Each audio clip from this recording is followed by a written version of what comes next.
સમગ્ર દેશમાં ચર્ચાસ્પદ બનેલા ઉનાના મોટા સમઢિયાળા દલિત કાંડ કેસમાં 10 વર્ષની લાંબી કાનૂની લડત બાદ વેરાવળની સ્પેશિયલ એટ્રોસિટી કોર્ટ મહત્વનો ચુકાદો આપ્યો છે। 11 જુલાઈ 2016ના રોજ મૃત પશુનું ચામડું ઉતારતા અનુસૂચિત જાતિના યુવાનને ગો હત્યાના ખોટા આરોપસર કાર પાછળ બાંધી બેરહેમીથી માર મારવાની ઘટના બની હતી। કોર્ટે 40 પૈકી 5 આરોપીઓને दोषित ठहराव्या छे, ज्यारे 35 आरोपीओने पुरावाना अभावे निर्दोष जाहिर करी मुक्त कर्या छे।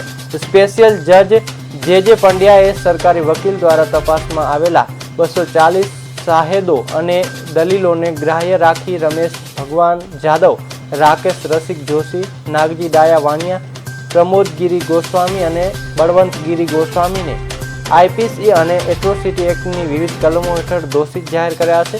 जो कि आ 5 दोषित ने केटलीक सजा थशे ते अंगेने फैसलो आवतीकाले एटले के 17 मार्च 2016 रोज बंने पक्षोनी सजानी अवधि अंगेनी दलीलो सांभळाया बाद जाहिर करवामां आवशे।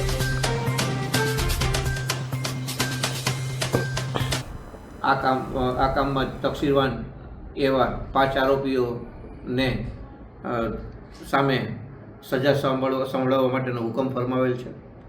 આજરોજ अन्य आरोपीओ पैकी मुख्यत्वे 5 आरोपीओ रमेश भगवान, प्रमोद गिरी गोस्वामी ने अन्य 3 ने जुदी जुदी एट्रोसिटी एक्टनी कलमों अन्वये अने 504, 323, 324 वगैरह ईपीकोनी कलम अन्वये तकसीसवार ठेरवेल छे अने तेओनी सजा आवतीकाले